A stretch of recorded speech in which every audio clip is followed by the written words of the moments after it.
Hello, everyone. Welcome to Both Sides of the Bars. My name is Ronald Day. I'm a Senior Vice President here at the Fortune Society. Excited to have a conversation today with two of our colleagues on a very important topic. So, today we have Barbara Allan and also Dr. Avon Hart-Johnson. The title for today's show is Supporting the Children of Incarcerated People, a National Parents' Day special. So I'm going to do a quick synopsis. The arrest of a parent can be traumatic for many children. The removal of a mother or father from a child's life forces the child to confront emotional, social, and economic consequences that may trigger behavioral problems, poor outcomes in school, and a disruption or a severance of the relationship while the incarcerated parent with the incarcerated parent that may persist even after the parent is released from prison. So today's conversation is about supporting the children of incarcerated people. So our guest, Barbara Allan, I'd like to introduce you and allow you to just give a brief introduction about yourself and the work that you do, and also Dr. Avon Hart-Johnson. So Barbara, why don't you tell our audience a little bit about yourself and the work that you do, and then we'll invite Dr. Hart-Johnson to do the same. Okay, thank you. Thank you very much, Ron. Um, I got uh, forced into this work when my husband became incarcerated. In 1966, my husband shot and killed his father in my kitchen. And I was devastated. I had two young children. They were about 2 and 3 years old at the time. And I had never, ever known anyone who had ever been near a prison. My only the only thing I knew about a prison was I went to Rikers Island as a student taking sociology, and even then I said, "Oh my God!" And this was back in 1956. They lock people up in cages. But then I walked away from Rikers and I kind of forgot about it until the day I got the phone call from my husband saying, "Barbara, I just shot and killed my father." And that led me into a journey that here I am over 55 years later, still trying to help families never to have to go through this journey by themselves. My first contact really, Ron, was with the Fortune Society. Way back in 1967, I wrote a letter to the Fortune Society.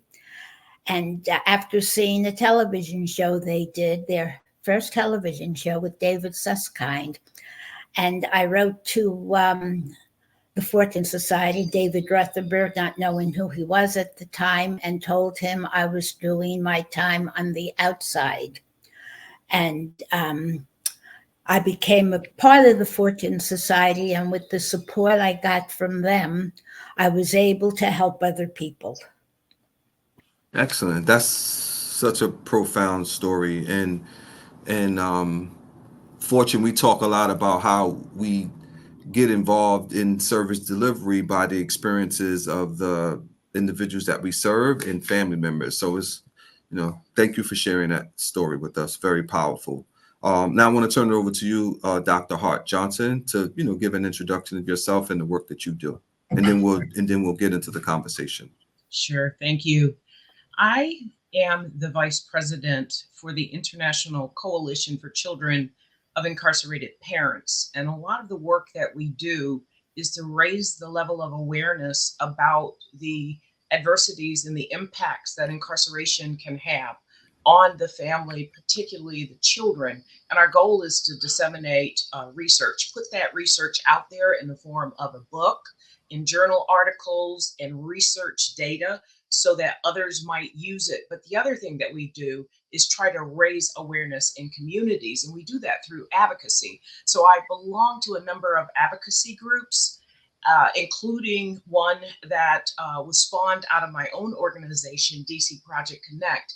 And our goal is not just to raise awareness through information sharing, but kind of roll up our sleeves and do the work. That means that you might find us in schools trying to inform teachers on how better to interact with children. You might find us before legislators trying to advocate for policy change that benefits children of incarcerated parents so that their lives are not silenced while they still experience the stigma. So a lot of the work can be categorized to three categories, I believe: authorship, advocacy, and research. Thank you so much for that. So I want to get started by asking you, Barbara, a question, because here we're talking about the children and we're also going to be talking about the parents, right? And so, Barbara, you work a lot with children who have incarcerated parents because you said to David, like, you're out here on the outside to a certain extent, right? Because your husband was incarcerated. But insofar as the children is concerned, like, what do you tell the children? How much detail is necessary to give children who have an incarcerated parent? Because you know the story. Sometimes I'm in college. I'm away in the military. You know, sometimes we are very skeptical about sharing with our children that the parent is actually incarcerated. You have to be honest with your children. Depending upon their age, you present it to them in a way that they can understand. With my own two children, I told them that their daddy had done something that he should not have done and that he was in the adult timeout. And I gradually introduced them to the facts as they were old enough to understand them. I never, ever lied to my children. You know, when we were having support group meetings, we had what we called a couples group, where the couples who are on the way out, the reentry people, were coming together and sharing. And and we talked about this, but one of the couples related to me years later that they had told their children, they had two children, that daddy was away in school. Years later, they went upstate just on a trip after daddy came home, and one of the children said, "Oh, look, this is where daddy was in prison." Neither of the parents realized that they didn't fool their children. Their children knew. So I think it's so important that we are as honest as the children are able to accept it. Thank you for that, Barbara. I mean, the old saying goes, honesty is the best policy. You know, sometimes we want to protect our children, but when the children find out, they might actually turn against us for lying to them or being deceptive, even though we thought we were doing something for them. So I'm gonna come back to you. No, go ahead, go. No, every child has to have a parent they can trust. The parent who's incarcerated, we have no idea what the relationship was and what it will continue to be. But the parent who is raising the child has to be the person that this child can trust. Thank you for that. Now, Dr. Hart-Johnson, what makes the children of incarcerated parents a unique population? You know, as Barbara said, she was the wife. You have grandparents. All these individuals, considering mass incarceration in the U.S., they're people who are relatives of incarcerated people. But why? What makes the children unique? What's special about them? Well, I like it that you framed in terms of explaining the children who are impacted. 1 in 28 children are impacted, but when you start to look at BIPOC or children of color and Black children, you start to narrow that number down and it becomes like 1 of 9. And then you start to look at the data a little bit closer and you start to see that those statistics are just alarming. What makes them unique is that incarceration is considered an adverse childhood experience. So, what's an adverse childhood experience? That could be childhood neglect, it could be a significant loss like death or accident, a traumatic event occurring in the child's life.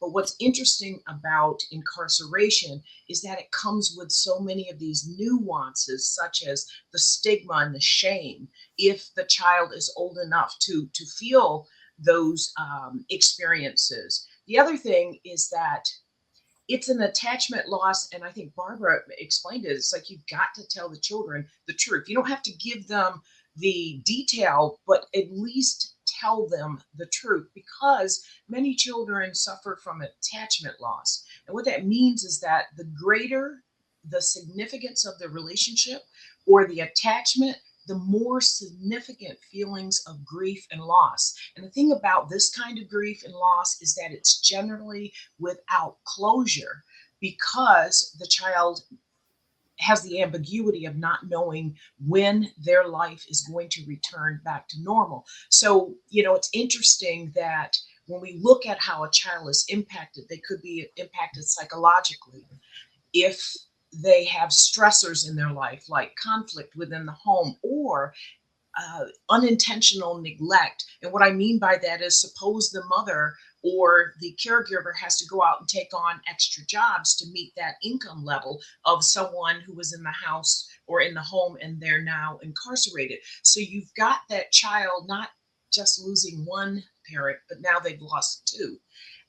The environmental stressors that may occur in the home, say for instance, they've had to move in with someone else, it may place conditions on that child where all the things that were familiar to the child is lost. The school, maybe they have to get uprooted from the school or their community.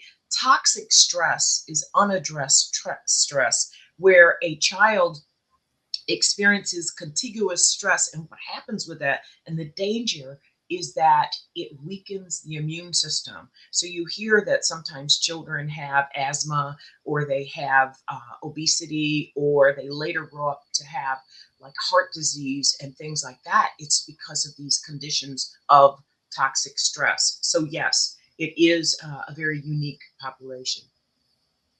Thank you for that information. Appreciate you sharing that with us. Barbara, going back to the conversation we were having with respect to talking to the children, how do you explain the father's absence? I mean, in your situation, it was a very tragic uh, scenario.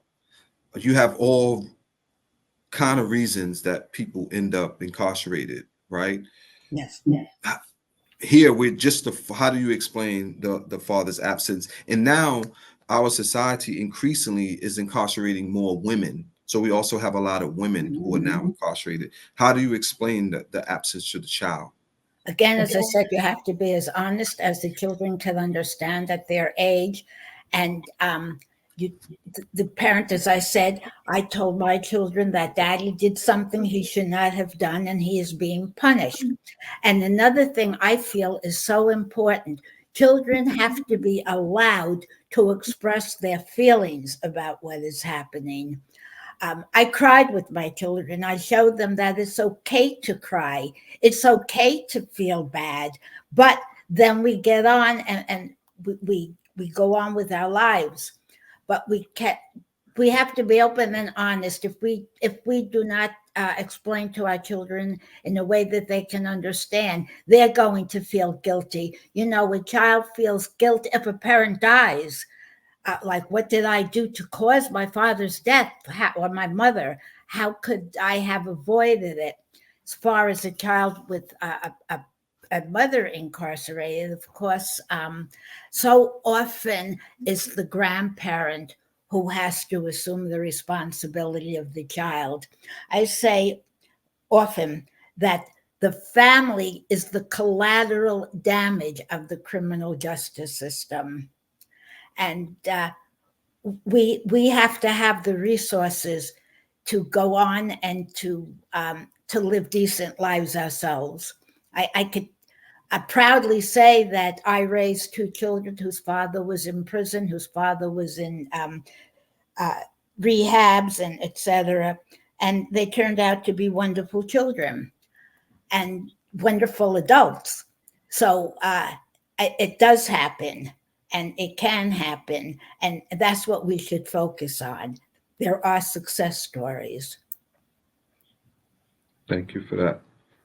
And Dr. Hart-Johnson, in what ways are the children of incarcerated parents misunderstood? I'm sure that there's a lot of misconception out there. There are a lot of times when children have an incarcerated parent and they might want their parent to go with them to watch the school play or go with them to some sporting event or something like that, and the parent is not available.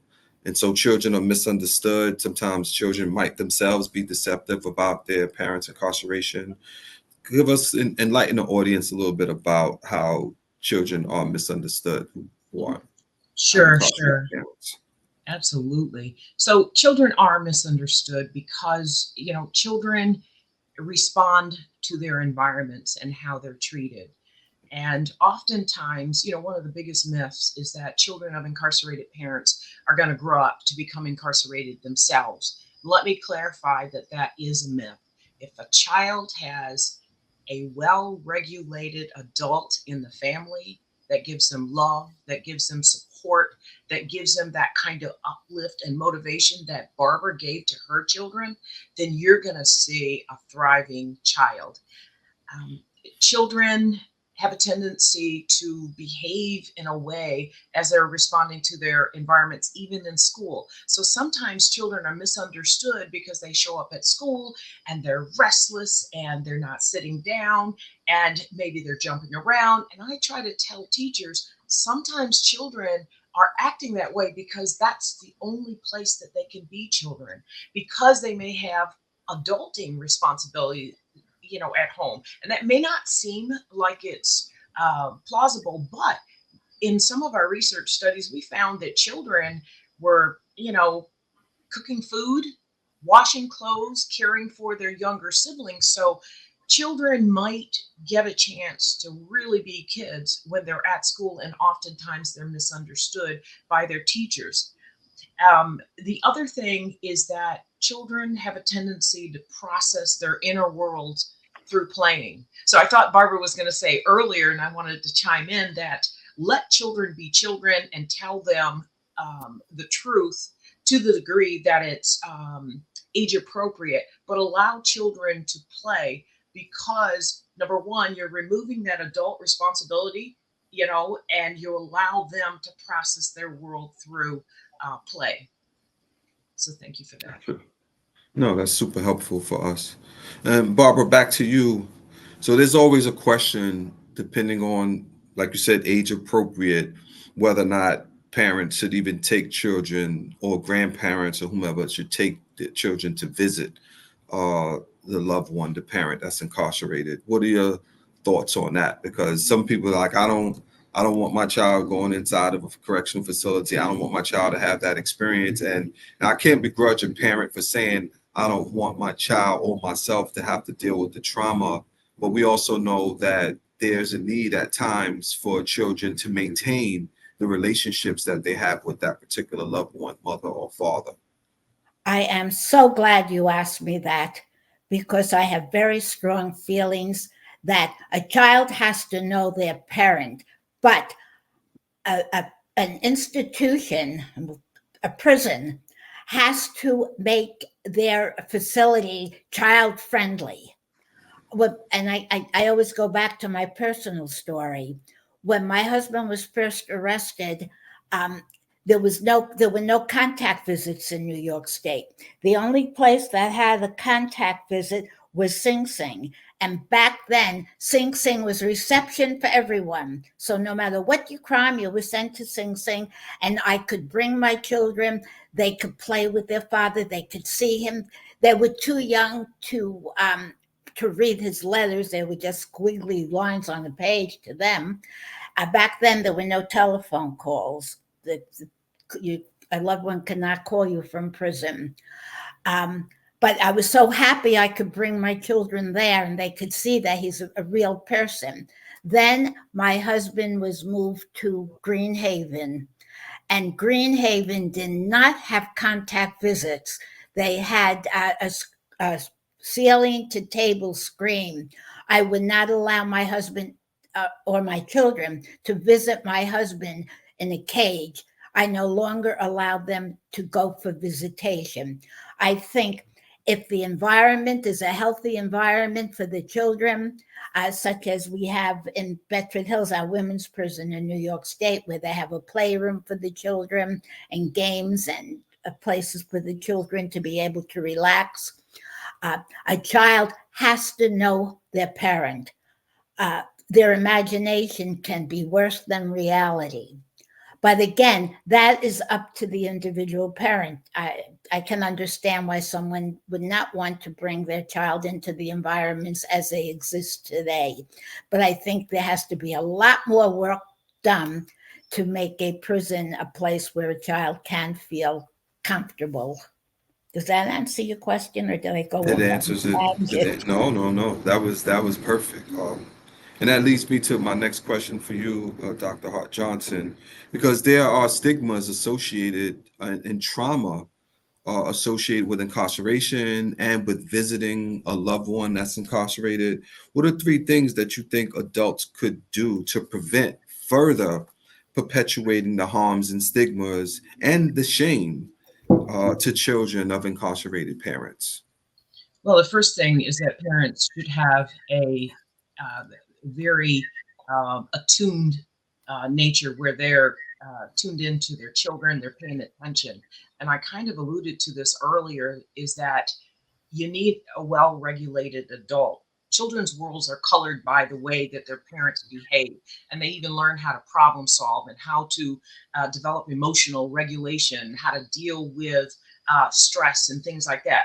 The parents are the first models, the role models. And so, having a well regulated adult in the house that is consistent, that helps to uplift their character and tell them that they are loved and uplift all the strengths that they have, using a strength-based parenting approach is ideal. Never speak poorly or badly about the incarcerated parent. No matter how much you disagree with that parent, you know, try your best not to, badmouth the incarcerated parent, because that child usually has unconditional love unless something occurred between the child and the parent. And here's something that's really important: allow the child to make choices. It is very likely that their world was upended, that maybe they left their childhood home and had to go somewhere else, left their school, their favorite, friends or whatever. Let them have choices so that you return a sense of empowerment. And don't just assume that when you move and decide, okay, we're going to downsize, that you can just do it on your own. Allow the child to make choices, because you never know the significance of the attachments that they may want to bring. And so let them make choices so that they feel restored and have that sense of empowerment, and also that they can feel that they matter.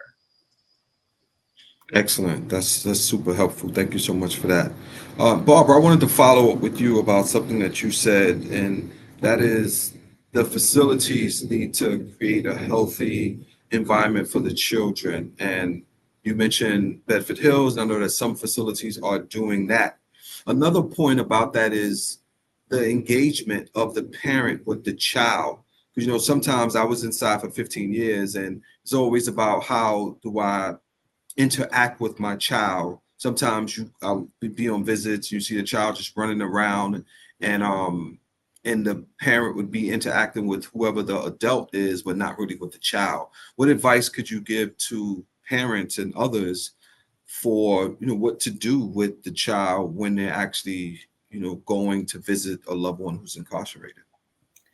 To keep it as honest as possible. Talk about things that are important to the child. Talk about their school, and let the parent who's incarcerated have some connection with the child. Maybe the child well, you can't bring papers into the visiting room, but talk about a project they're doing in school, or what they're learning, and let the parent be part of that.